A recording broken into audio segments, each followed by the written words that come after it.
মুরাদনগরে সোহেল হত্যাকারীদের গ্রেফতারের দাবিতে মানববন্ধন। সকল শ্রেণী পেশার মানুষের অংশগ্রহণ, কান্নায় ভেঙে পড়লেন পিতাসহ সন্তানরা। শামীম আহমেদ ও বশির আহমেদ ডালিমের তথ্যচিত্রে ডেস্ক রিপোর্ট। মুরাদনগর টিভি। কুমিল্লার মুরাদনগরে অটোরিকশা চালক সোহেল মিয়া হত্যাকারীদের গ্রেফতারের দাবিতে স্থানীয়রা এক মানববন্ধন করেছে। শনিবার দুপুরে উপজেলার বাঙ্গুরা বাজার থানাধীন পূর্বধৈর পূর্ব ইউনিয়নের কুরবানপুর বাজারে ওই মানববন্ধন অনুষ্ঠিত হয়। মানববন্ধনের সভাপতির বক্তব্যে স্থানীয় ইউপি চেয়ারম্যান বনকুমার শিব বলেন, আসলে সোহেলের যে পরিবার, শাহজাহান তার প্রত্যেকটা ছেলে, তার পরিবারের শুধু ছেলে নয়, মহিলা সহ কর্মজীবী। এই জিনিসটা আমরা এই গ্রামের হিসাবে সবাই জানি। কারণ শুধু কর্মজীবী হিসাবে শুধু ঘর গৃহস্থলীর কাজ নয়, এরা বাহিরের কাজও মেয়েরা করে। আমরা হয়তো এই জিনিসটা সবাই প্রত্যক্ষদর্শী। তার 3টি সন্তান, এতিম সন্তান, তার স্ত্রী সহ যাদেরকে রেখে গেছেন। আমরা সবাই যদি যার যার অবস্থান থেকে সামর্থ্য অনুযায়ী তার পরিবারের দিকে একটু হাত প্রসারিত করি, হয়তো বা এরা এই অভাবের দিনগুলি গুটিয়ে বোঝাইতে পারবে।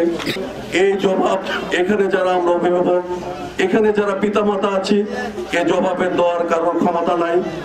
এমন ঘটনা নগণ্য এবং নোংরা ঘটনা যেন এই সমাজে না ঘটে, এবং এটার দৃষ্টান্তমূলক বিচার প্রশাসনের সর্বোচ্চ পর্যায়ের কাছে আমি এই অত্র ইউনিয়নের চেয়ারম্যান হিসেবে আবেদন রাখছি।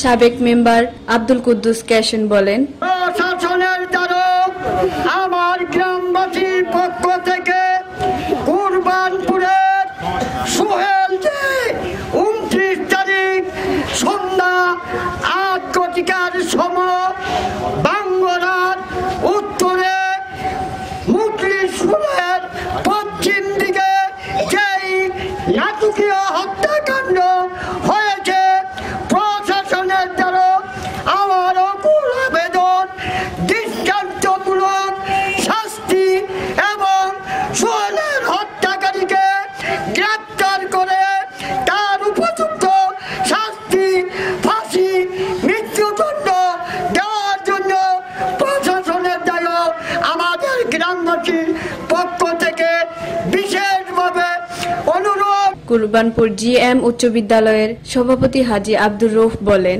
প্রকৃত খুনিদের খুঁজে বের করে সমস্ত শাস্তি তথা ফাঁসি কার্যকরী করার জন্য আমাদের সরকার বাহাদুর তথা ওসি মহোদয় থেকে আরম্ভ করে এসপিডিসি তথা স্বরাষ্ট্রমন্ত্রী ও প্রধানমন্ত্রী মহোদয়ের নিকট আমাদের গ্রামের সমস্ত জনগণের পক্ষ থেকে আকুল আবেদন।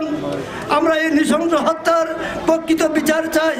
ইউনিয়ন যুবলীগের সভাপতি হেলাল উদ্দিন মাস্টার বলেন, লকডাউনের সময় যখন করোনা ভাইরাসে আমাদের এমপি মহোদয় যখন ত্রাণ পাঠিয়েছিল, আমি নিজে মাথায় করে সোহেলের বাড়িতে 2 বার 20 কেজি করে চাল দিয়ে আসছি। সে আমার ধরায়া ধরা বুকে বলছে যে, ভাই তুমি নিজে মাথায় করে আমার লিখে চাল নিয়েছো। 3টা এতিম বাচ্চা, এরা যেন তাদের বাবার হত্যার বিচার চাই। আমি ইলেকট্রনিক এবং প্রিন্ট মিডিয়ার মাধ্যমে বলতে চাই, আপনারা আপনাদের কলমে লেখনির মধ্য দিয়ে নবীনা বাঙ্গুরা বাজার থানা প্রশাসন, মুরাদনগরের প্রশাসন, কুমিল্লা জেলার এসপিডিসি মহোদয় সহ আমি মাননীয় স্বরাষ্ট্রমন্ত্রী, মাননীয় প্রধানমন্ত্রী সহ সকলের দৃষ্টি আকর্ষণ করি, আমরা সোহেলের মতো আর কোনো এরকম সহজ সরল মানুষকে নৃশংস হত্যাকাণ্ডের শিকার হিসেবে আমরা দেখতে চাই না। সোহেলের ছেলে রাব্বি ও মেয়ে জিদনি বাবার হত্যাকারীদের বিচার চাইতে গিয়ে কান্নায় ভেঙে পড়লে উপস্থিত সকলে আবেগে আপ্লুত হয়। আসসালামু আলাইকুম। আমার আব্বুর হত্যাকারীর বিচার চাই। আমার আব্বুর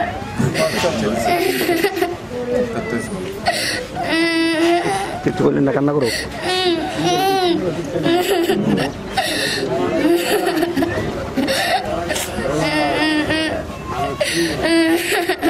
গত 29 নভেম্বর রবিবার বিকেলে বাড়ি থেকে অটোরিকশা নিয়ে বেরিয়ে সোহেল মিয়া আর বাড়ি ফেরেনি। ওই দিন রাত 9:30টায় মুখলিসপুর এলাকার ধানক্ষেত থেকে পুলিশ তার লাশ উদ্ধার করে। প্রাথমিকভাবে ধারণা করছে পুলিশ, অটোরিকশাটির জন্যই তাকে হত্যা করা হয়েছে। মুরাদনগর